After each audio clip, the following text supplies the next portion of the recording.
because our mission is to get women to feel really confident in their own knowledge and in their own body and not Mhm. rely on the app. Like our app is there to support with education and not be like, oh, this app told me it's a green day or this app told me it's a red day. Like that takes the agency away from you. And that's not the goal. The goal is really to put agency back within you. And so, like you mentioned, it is a little bit more involved. But with Cyclisity, we think it makes it much easier to learn the method. And it really does just help women feel really empowered in their own body. And then ultimately, once you learn it, like I mentioned, it's just like tying your shoelaces or riding a bike. It's just so Yeah. second nature and part of your habits.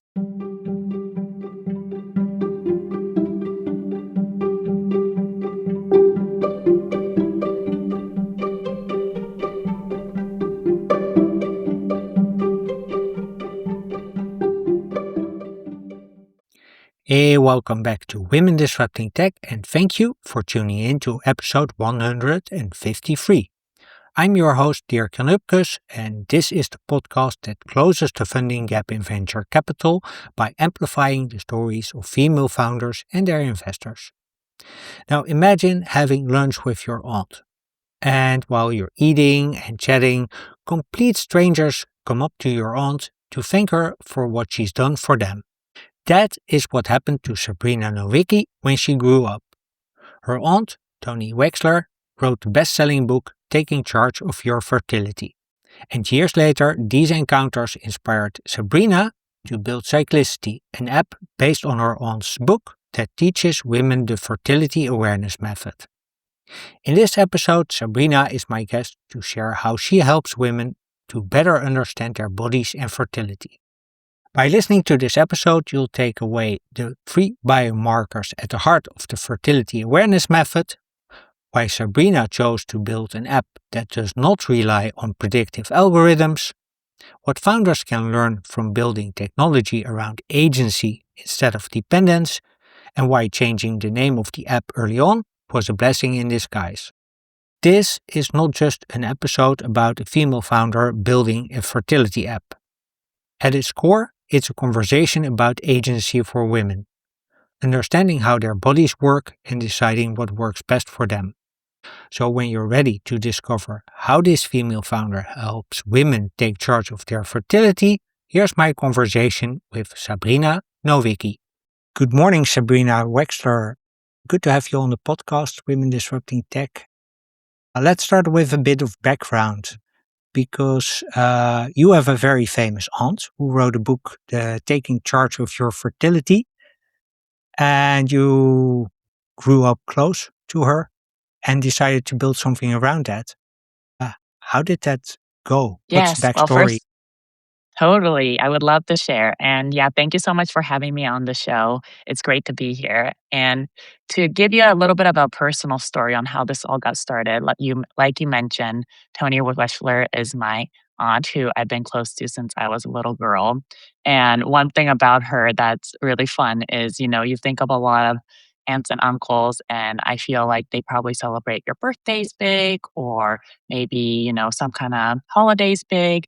But what's interesting about my aunt, who's really, has made a significant impact in the women's health field, is that what she decided to celebrate big with me was the first day I got my period. So ever since I was little until, every year she would take me out to lunch to celebrate that day. And so what I saw as I grew older was that during those lunches, we would talk about, that year, also womanhood and like, what it meant to be a woman and all of that. And one of those years, actually throughout the years, I saw every time we would go to lunch, strangers would come up to her and be like, oh, I just want to thank you for all the knowledge you shed. I've like never learned any of this until I read your book. Or people would even come up to her and be like, hey, you're the reason that my daughter or my son is alive today. Like, thank you so much. And so I just saw such an impact her book has made in the world.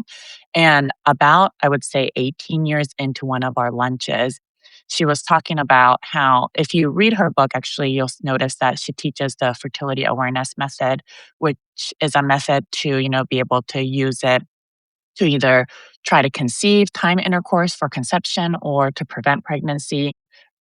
what you'll notice is that she teaches us really on how to chart on paper and pen, and that's really great. But after years of working on the book and writing revisions and talking to readers, a lot of people asked her if she would create an app.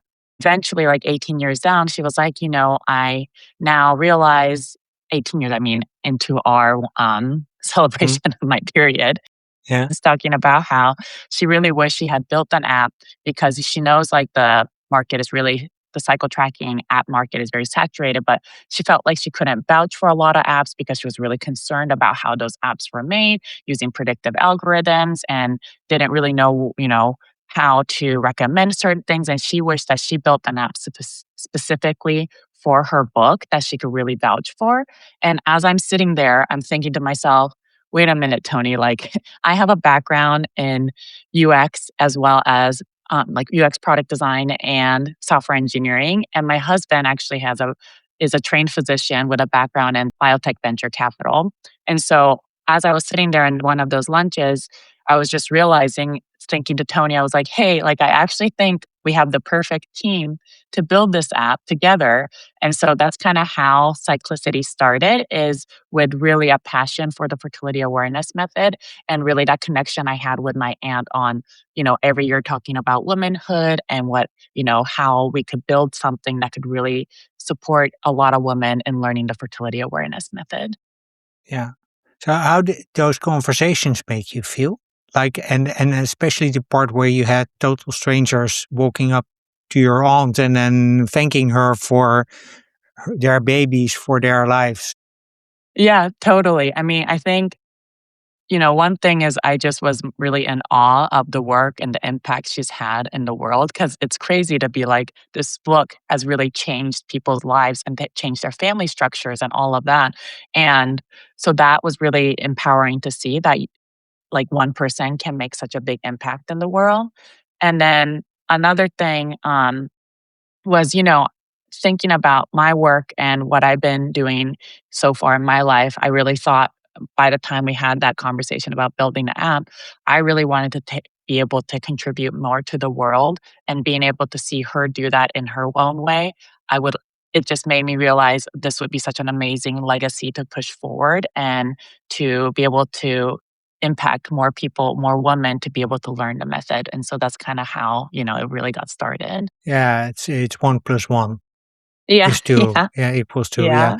yeah. So why the, I wouldn't say urge, but why did you want to start making an impact yourself?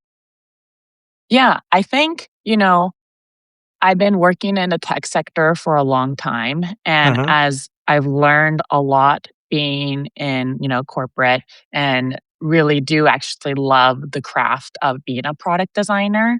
Uh-huh. And but at the same time, you're like a small fish working in, like a big company, and there's only so much impact you can really make versus what I saw with my aunt is like herself has Yeah. made such a big impact with one book reaching like millions of people. And so I think psychologically, I was just like, hey, like there's so much more I can give and there's so much more I can help than being like working on a small feature at a big company. Yeah. Yeah, okay, that I hear, and I understand also that if you see the outsized impact you can make as an individual, that it's also sort of like, hey, but I can do so much more. Totally. Yeah. So I was wondering, maybe you can briefly run us through the core principles of the fertility awareness method that your app and book of your aunt is about. Totally. Yes, I would love to. So, in general, the fertility awareness method is really about understanding your own menstrual cycles. And Mm-hmm. by understanding your menstrual cycles, you can determine your fertile phase and you can use that knowledge to, time, time intercourse for an easier time for conception or to avoid intercourse so you don't get pregnant. And there's there's a specific set of rules when you're doing that when you're trying to prevent pregnancy, and there's guidelines when you are trying to achieve pregnancy. And what you need to know is that you measure 3 biomarkers daily to be able to determine that fertile phase. And so those 3 biomarkers, the first one is called basal body temperature. And basal body temperature is it's your waking temperature. So it's the first temperature you take very first thing in the morning, like before you get out of bed, before you go to the bathroom, even before you sleep, because any changes you do in the morning can actually change the temperature. And so that's really important that you take it first thing in the morning.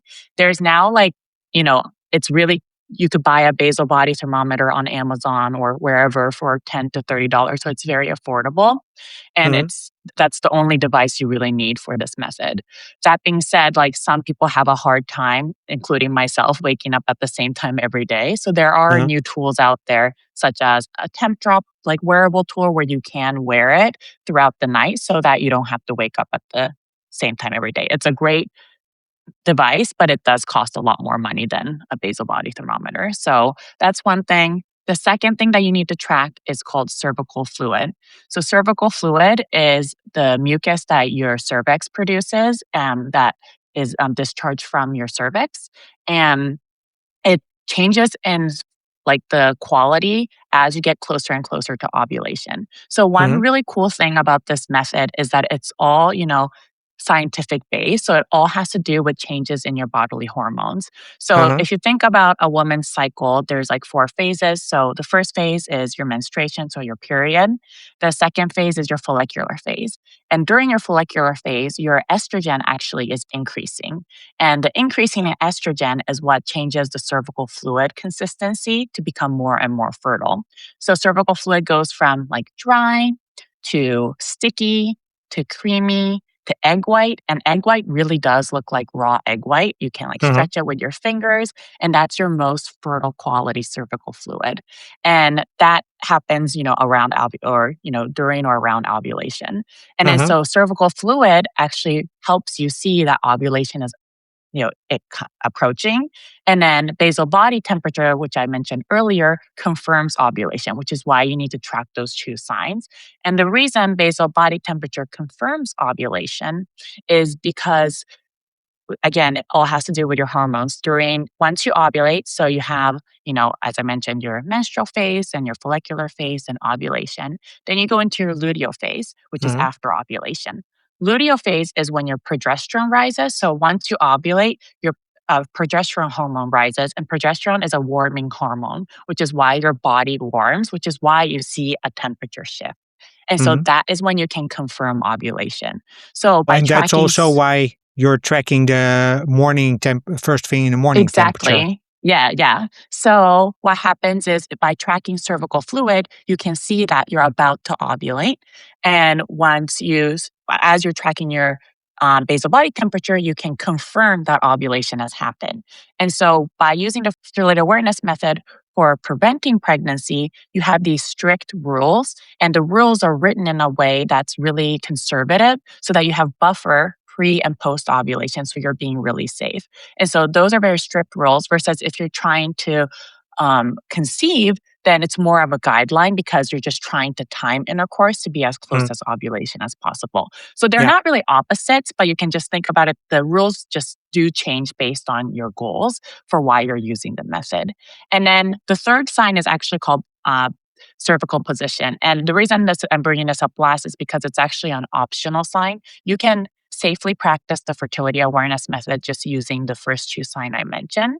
But some women love to track the third sign because it can cooperate with the first two signs and Huh? making sure you do the method properly. And it's also just a very cool sign because it's a little bit more involved because you have to feel for your cervix, which some women don't like doing every day. Uh-huh. So they just skip it entirely, which is totally okay. But what's cool is that your cervix actually rises and becomes softer and opens as you get closer to ovulation. And when you're like after ovulation or way before ovulation, and your cervix is actually low, firm, and closed. So you can feel the changes happening. And again, the reason a lot of women skip this is it's just way more involved than the first two signs and you don't need it. But a lot of women love to do it as a triple check, being like, okay, I am doing the method properly. So those are the three signs that are involved in doing the fertility awareness method. Okay. So, if I hear you correctly, this takes a lot of, let's say, literacy around how the female body works. Yes, that's true. Yeah. So how does because my experience is that this is not something that is really widely known, not even to women. And I Totally. nowadays visit frequently women's health event where we talk about hormones, even with men in the room. And I think it's really useful also for men to understand this. But there are still a lot of questions then in that room from coming from women. So how does that play into your what you're building with cyclicity? Yeah, Is there a that's a lot of great question. education involved also? Yes, absolutely. So the mission at Cyclicity is really to make the fertility awareness method as accessible as possible for anyone that wants to learn it. And, as you mentioned, it is a lot more involved than, let's say, popping a pill or even, relying on an app entirely. It's really about our whole mission is to make sure that you are feeling in touch with your body and you understand what's going on within yourself. And the way Tony likes to talk about it too is like, yes, the fertility awareness method does take some time to learn, but it's kind of like tying your shoelaces or riding a bike. Once you learn it, you're not going to forget it. And once you learn it, it takes maybe 5 minutes out of your day to track all this. And so the goal with Cyclicity is really to support you in that learning journey. So as I mentioned, there's like specific rules you have to follow with fertility awareness method or guidelines depending on your goal. And if you ever seen Tony's book, it is quite thick and big, but what like to say is that you could use it as like a reference book. The book is really written for four separate audiences, which is why it's so big.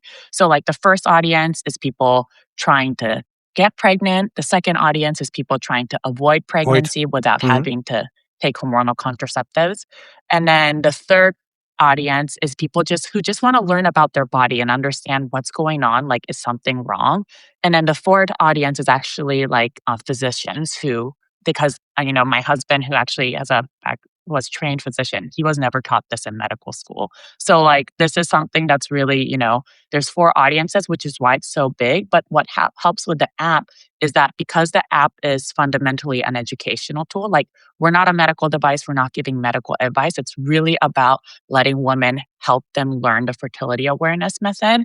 Mhm. And so we have references back to the book. So there's like a symbiotic relationship between taking charge of your fertility and cyclicity.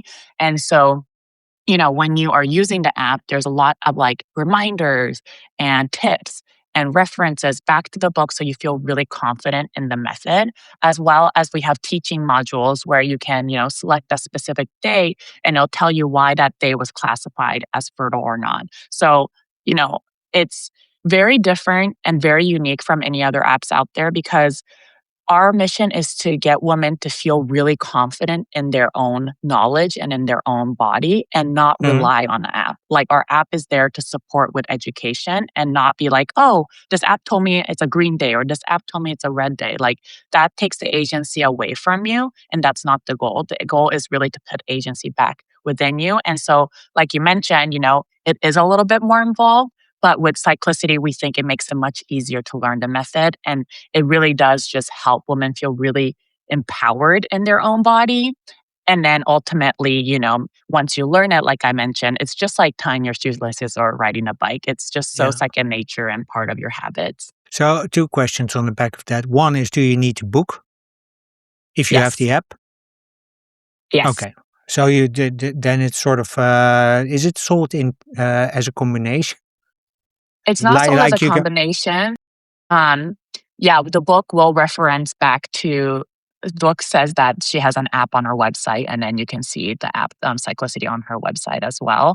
And then same with our vice versa. I will say, like, you could also use you could hire a trainer instead of reading the book. Like, there are a lot of people trained in the fertility awareness method, and that is a way to also learn the method, but the most affordable way and the most self-paced and I believe you know, where you can just go along with your own, timing is using the book itself.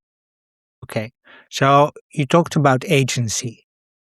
Why Yes. is that so important? Why is that critical in this domain?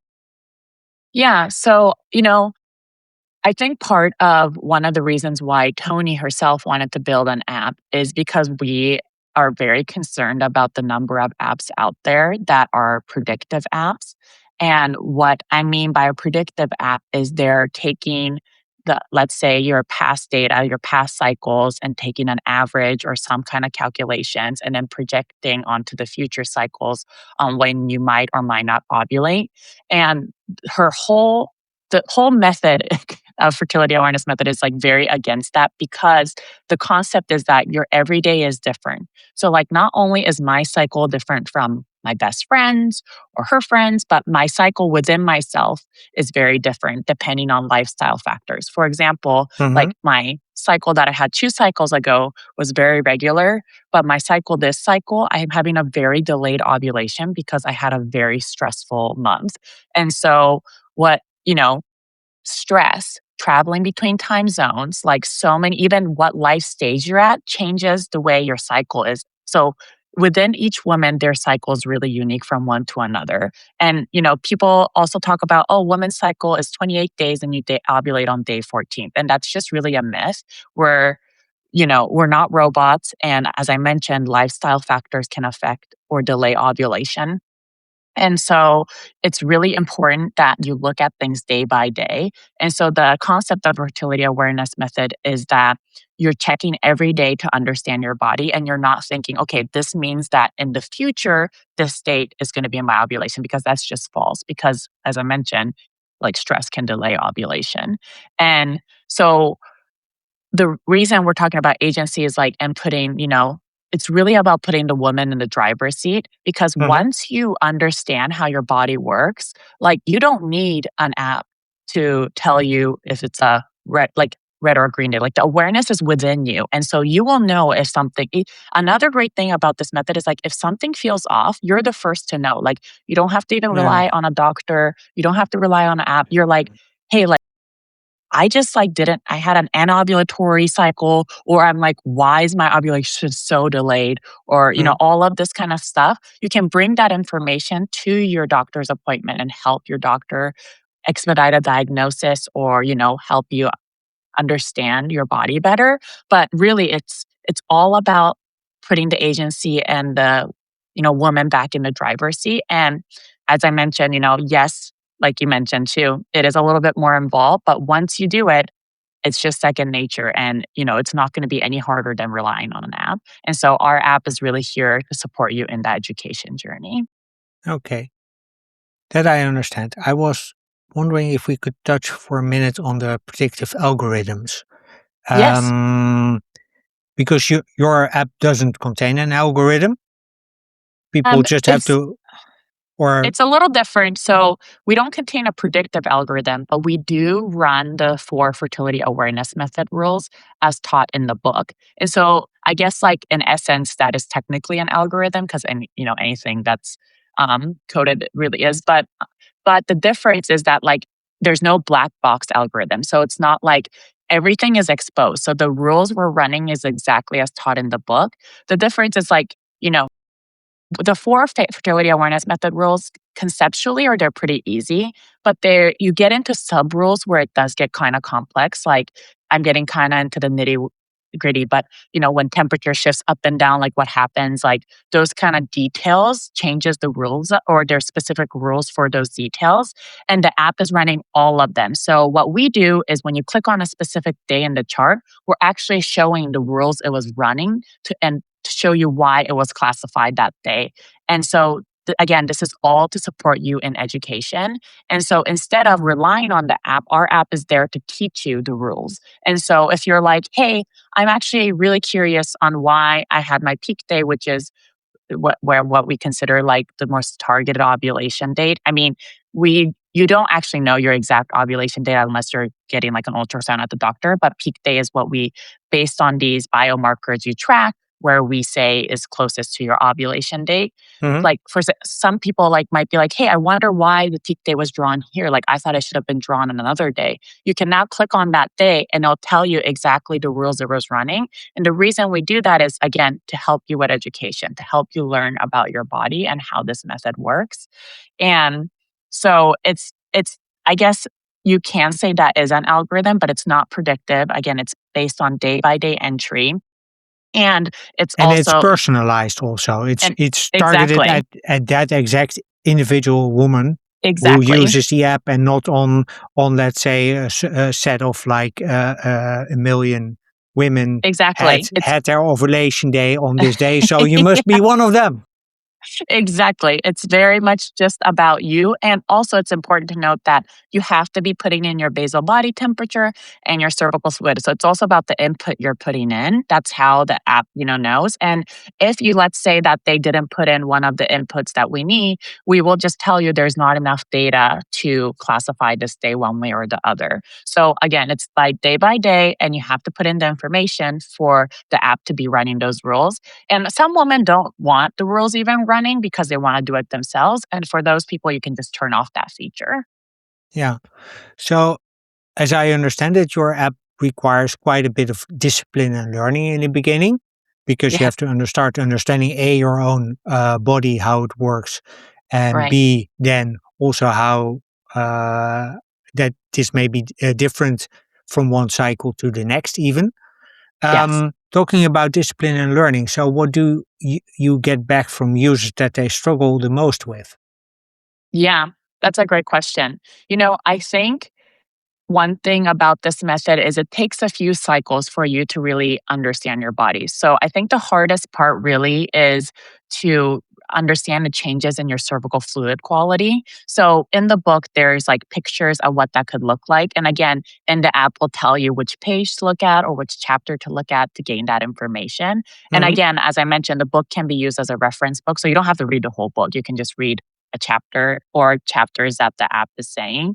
A lot of women, I think, once they start reading the book, if they've never even heard this method or understand their body, end up reading the whole thing because it's just so fascinating. And you're like, why was this never taught in high school? Like, I'm so confused. And so that's what usually the reaction that happens. But yeah, we always have like references back to the book for further education.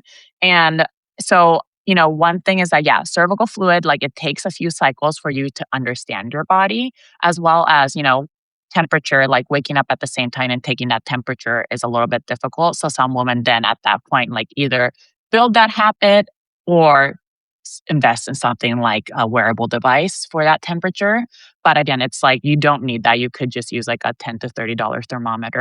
So there is, I will say, a learning curve, but once again, you learn it, it's really seamless and just part of like your 5-minute habit of the day.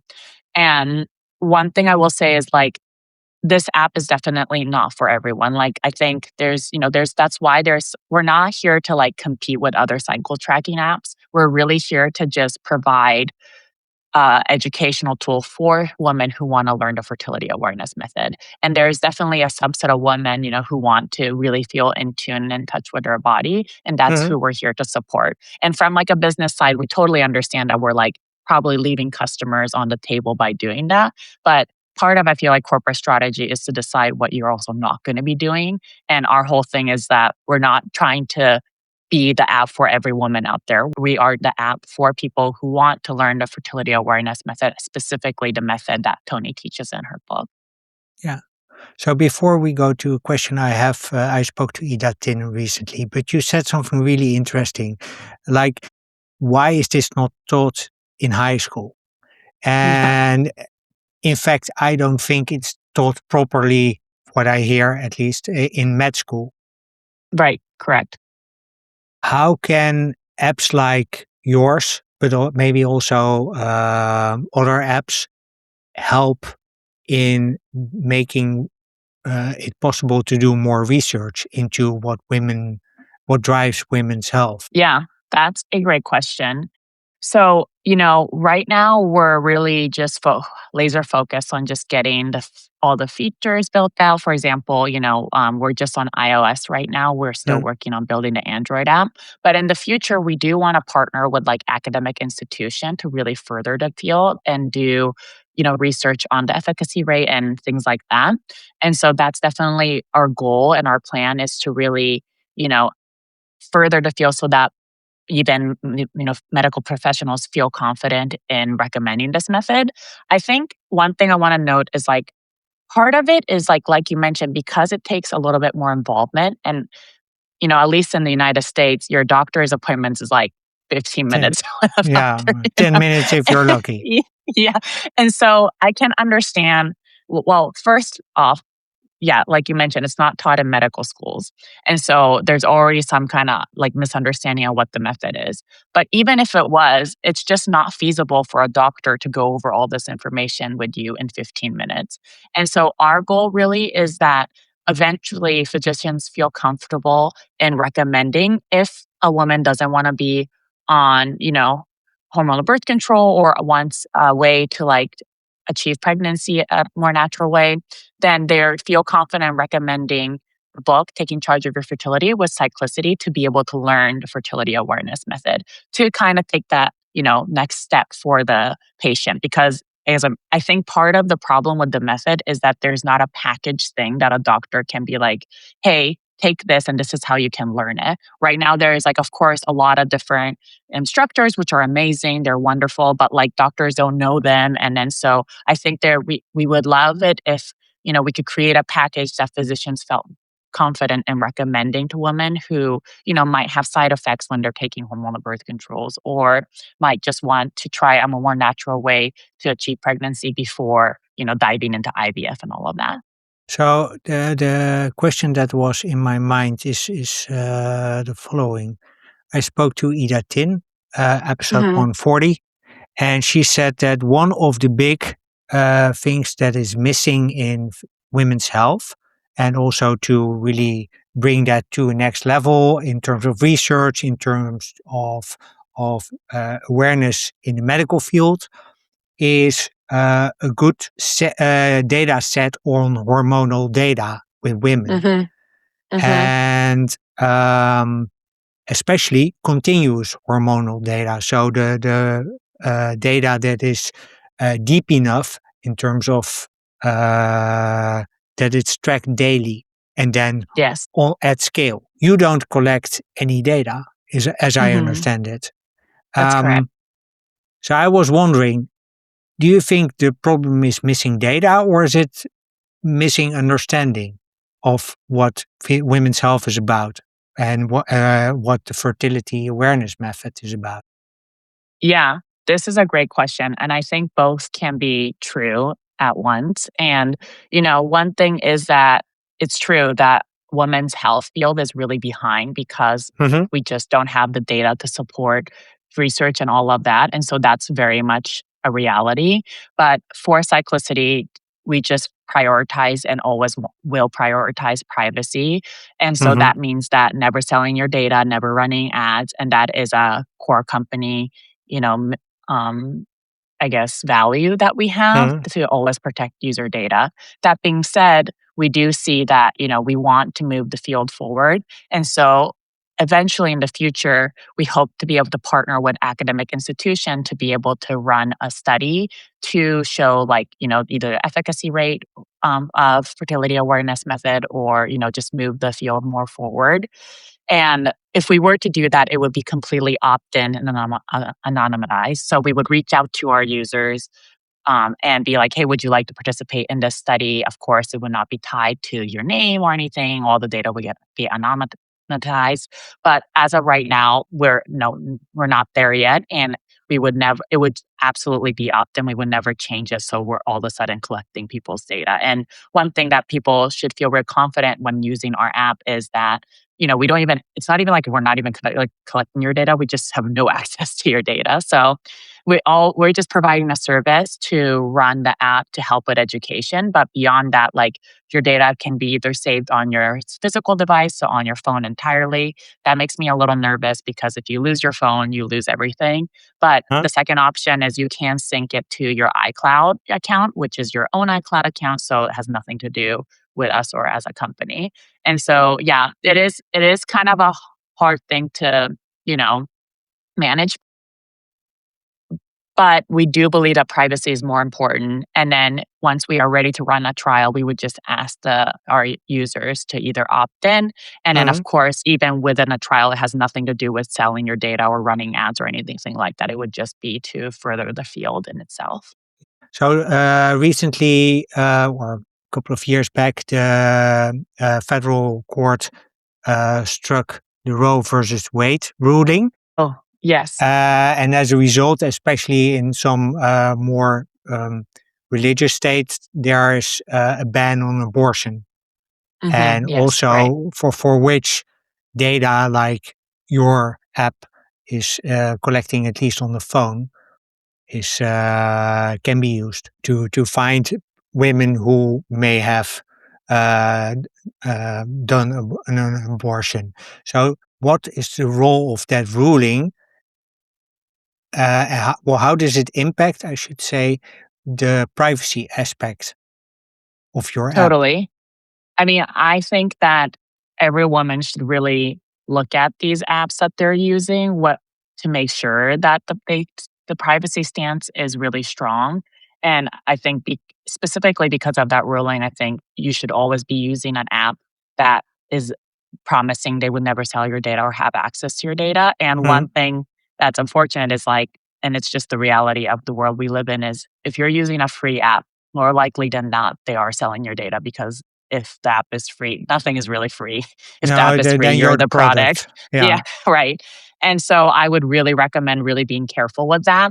That being said, as Cyclicity, regardless of the ruling, privacy, we would have always done it this way, like because it's just so important to us that every woman feel really confident that they are the sole owners of their data. And Mhm. so, yes, of course, with the ruling, we are doubling down on that. But regardless of the ruling, we would have had the same stance. Okay, cool.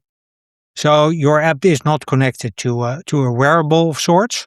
Well, you can connect it, I No. suppose, but it's not formally connected to it. Uh, it's not a precision tracking Mm, device. right. Let's say. Do you see that as an advantage or a limitation in this sense? Yeah, that's a great question. You know, I really see it actually as an advantage, and that actually goes to the root of like how Tony teaches the method. And again, the way Tony teaches the method in the book is really just using paper and pen. So her whole thing that I really align with is like, you don't need all these expensive devices. The only thing you need is maybe a $10 to $30 basal body thermometer that you can use for a really long time, and that's all you need in paper and pen.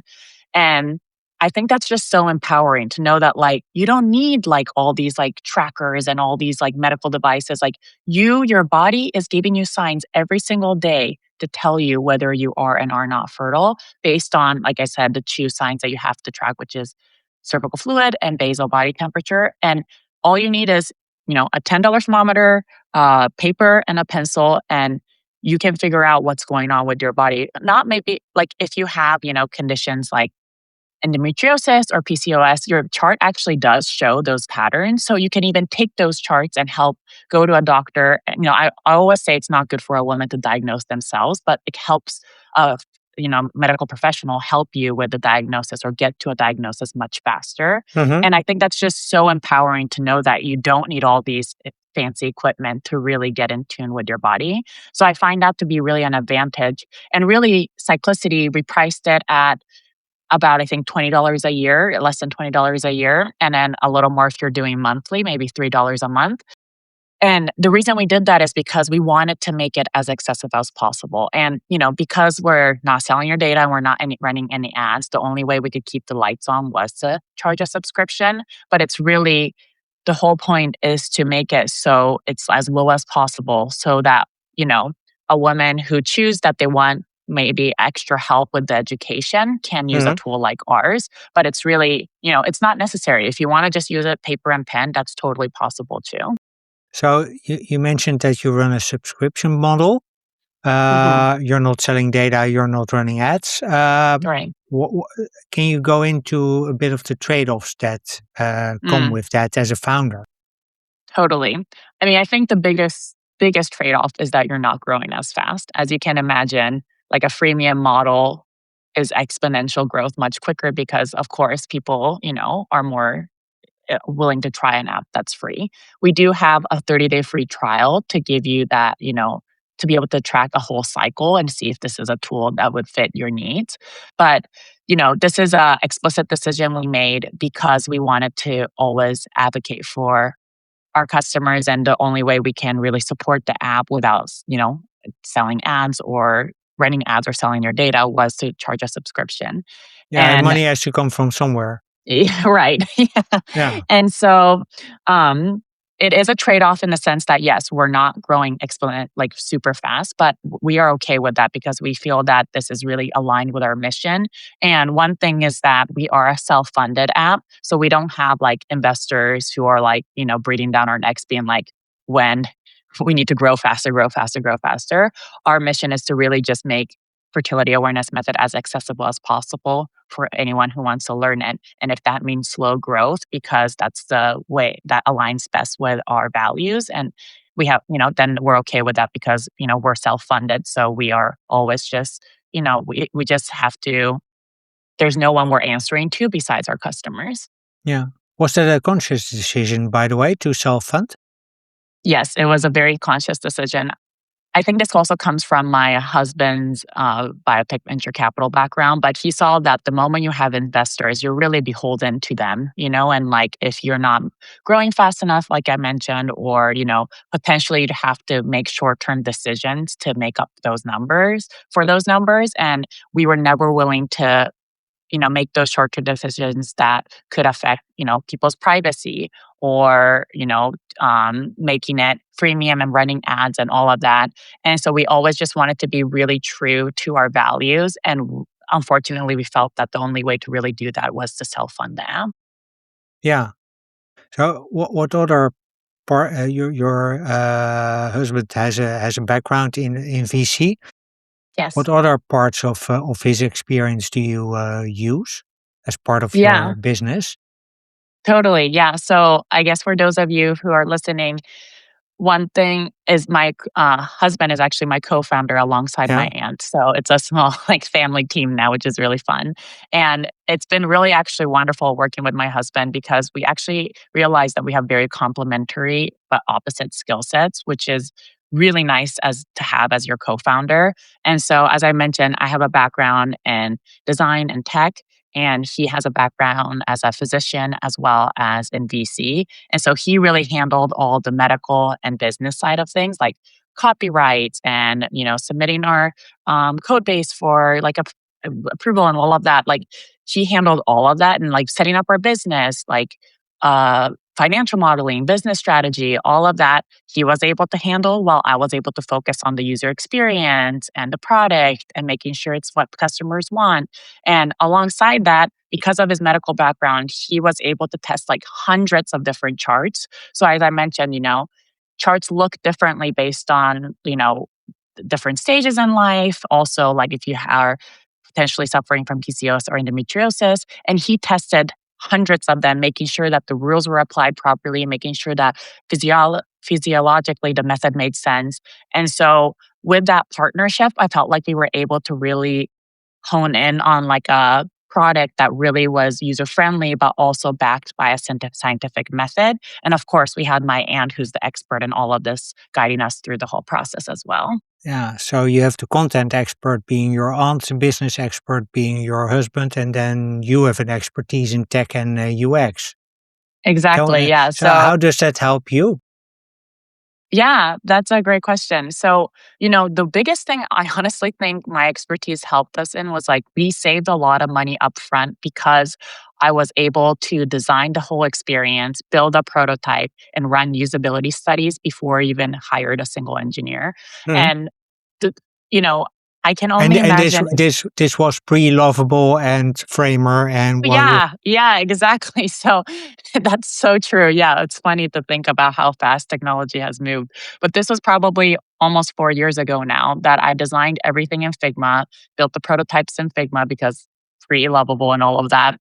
And we were able to reach out to some of the readers of Tony's and built a cohort of testers who were willing to do user interviews with us. So we had like 1 hour, 30 minutes to 1 hour sessions where I run through the prototype. And basically, we were able to, work out all the user experience problems and potentially even like running through feature and figure out what's actually important and what's not way before we even hired an engineering firm. And so by doing that, doing all the work up front. And, since I did it, it was basically free Yeah. later. And so that was able to, I think, save us a lot of money because if you can imagine, let's say you're a founder and you have an idea, but it's like a back of a napkin. And again, today's a little different because you have maybe potentially build it in Lovable and all of that.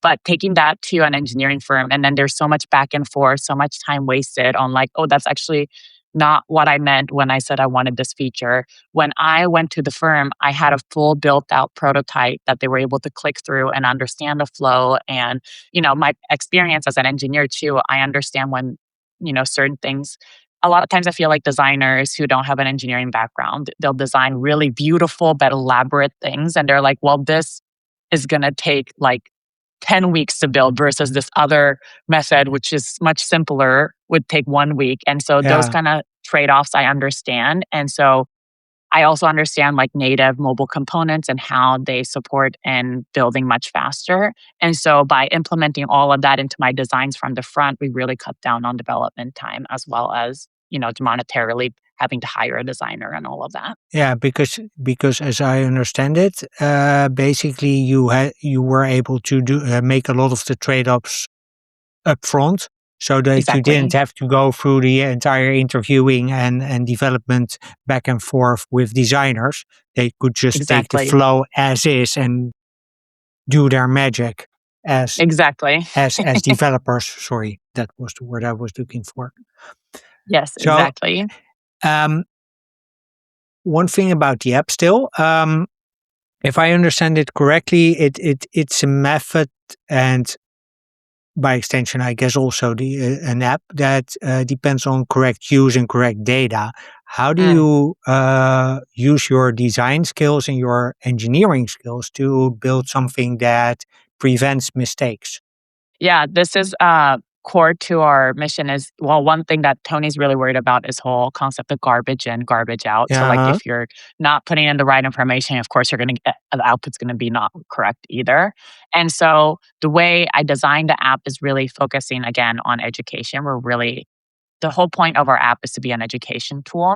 So there's like a couple parts to that. Again, one part is references back to the book, reminders within the app, tooltips within the app to teach you the method, as well as the education module that we have. We call it Walk Me Through My Cycle. And so by clicking on a specific day, it'll tell you exactly how that day was classified. So that is another learning aspect. And then so the third part is really thinking about the user experience. For example, like one thing is in the morning, it's really important that they put in their basal body temperature. And Uh-huh. so actually when you open the app in the mornings, the first thing you see is a new screen that pops up that says, "Hey, what was your temperature today?" And so it's like in big screen where it's big font so you can like type it in really quick. And then it's also in darker colors, thinking about how because we don't have dark and light mode yet, eventually we will, but that's what just wasn't the priority at the time. And so it's darker themes so that I'm thinking about, okay, they're waking up. Maybe they don't have the lights on yet. I don't want it to be like super bright. And then they have these big fonts where they can input the temperature really fast. And so those like little moments in the app where I'm really thinking about, okay, what is the next step they're going to do? How are they going to input this information? And for example, we just launched a feature, secondary fertility signs, which is basically being able to track like, cramping or ovulatory pain, things like that, that aren't you don't need it in to practice the method, but a lot of women like to track because they see patterns within their own cycles that's unique to Yeah. them. And then And we were also it trying to helps with the diagnosis of PCOS and exactly. endometriosis. Right, exactly. And so I was just like trying to figure out, okay, what's the best method? Because as you can imagine, a phone is very small compared to like paper and pen that you have. And so working through, okay, a small viewport, like maybe the way to best illustrate this is with emojis, because then people can pick a specific emoji that fits within that category. And so that's like little user experience elements that I always think about to be like, okay, how can I help the user track as easy as possible so that by reducing mistakes it's really about getting the information inputted into the app and so that the correct information inputted into the app so that they feel confident in the method and using the app. And so I'm always thinking about things like that. But yeah, it's really the three things is really like book references, walk me through my cycles, and also elements within the user experience where I'm guiding them through being able to input the inputs much easier. Yeah. And by that also reducing the number of mistakes they can make. Exactly. So one more thing before we close. You told me something when we spoke before. You told me something which I found was like, as a Dutch person, was incredibly funny. Um, Originally, your name was Cyclicity with a C. So now it's with Hmm. an S. Tell me why it's changed from a C to an S. Because there's a Yes, story that's behind it, a which is just really funny, especially for Dutch people. yeah, that's a great question. So, cyclicity with a C is actually a real word, and it means like moving through your cycles. And we really like this word because we felt like it really just, e- embodied the concept of like your menstrual cycle and moving through different stages in life and all of that. And we really just loved the sound of the word. But when we were testing it, so when I would do usability testing and ask people to pronounce the word, a lot of people will say Cycle City because the last C made it look like the word city. And then we were very concerned because Cycle City sounds like a biking app. Yeah, So we didn't want people to think that Cyclicity was a biking app. And so, naming was actually one of the hardest things we did for the app. The name of an app is not just like a label, it's really like your first entry into what the app could be about. So we really wanted to represent the menstrual cycles and womanhood and all of that. And as you can imagine, with so many cycle tracking apps already yeah, out there, most app names are taken. Like it's yeah, like crazy how many names are taken. And so we went through probably like, I don't know, like hundreds of thousands of names. And then we came up with Cyclicity, which we really love. But then when we started hearing about Cycle City, we got really worried. And yeah. then so we are like, okay, but we still love the meaning and we still love the sound of the name. And we really felt like people who saw our name with our logo would understand that it's a cycle tracking app. And so we had the idea to change the last C to an S. And once we did that and we tested it with users, everyone could pronounce it like Cyclicity. And so nobody saw Cycle City anymore, which is why we changed the name. And actually, afterwards, we realized that it was actually much easier to trademark the name with an S because it's apparently pretty hard to trademark real words. And so this ultimately helped with our branding and company strategy as well. Yeah, and most company names nowadays, or app names nowadays, are not the real word, but something that's Yeah. derived of it, and that sounds. If you phonetically, it's the same thing, but it's not spelled the same way. So in Right. that Yeah. sense, but yeah, as from Cycle City to Cyclicity. Yeah, Yeah, that's exactly. an interesting journey.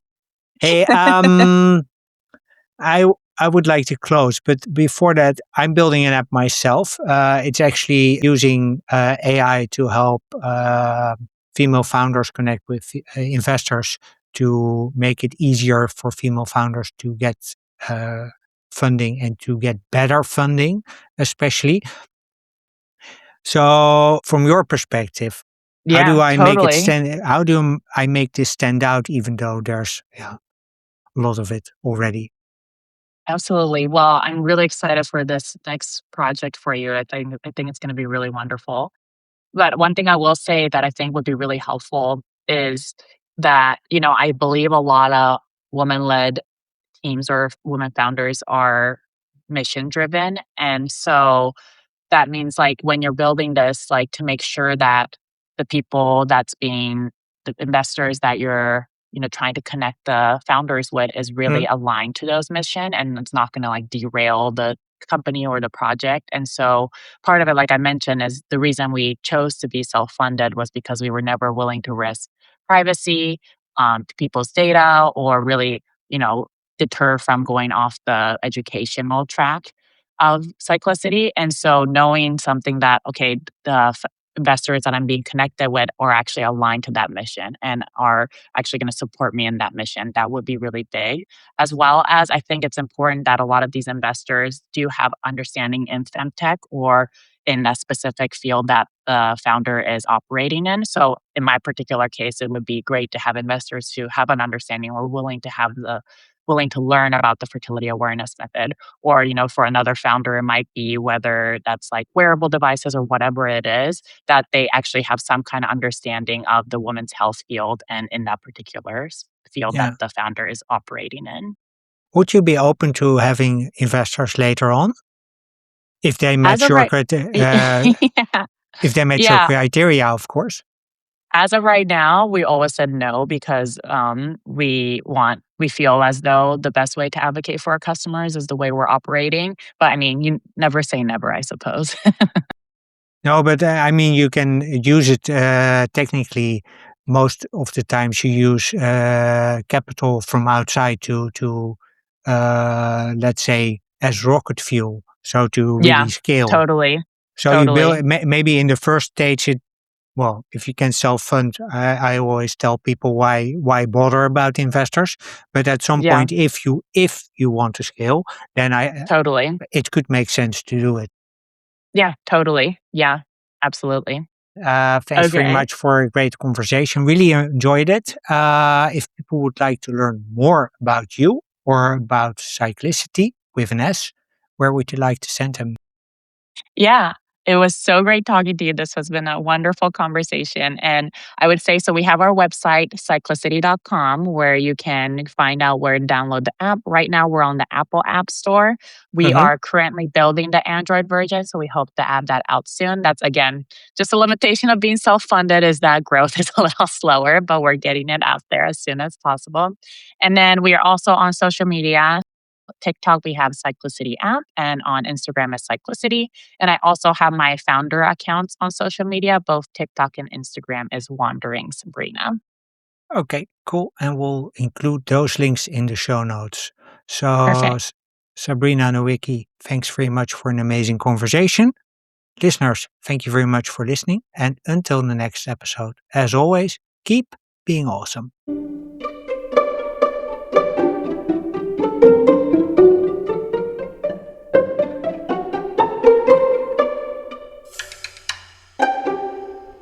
Well, that's it. Thank you for listening to episode 153 of Women Disrupting Tech, titled How a Female Founder Helps Women Take Charge of Their Fertility with Sabrina Nowicki. Sabrina and I hope that you found our conversation as inspiring and empowering as we intended it to be. And if you have any questions for Sabrina, please leave them in the comment section on Spotify, YouTube, and or Apple Podcasts. I do read all the comments and I'll make sure you get an answer.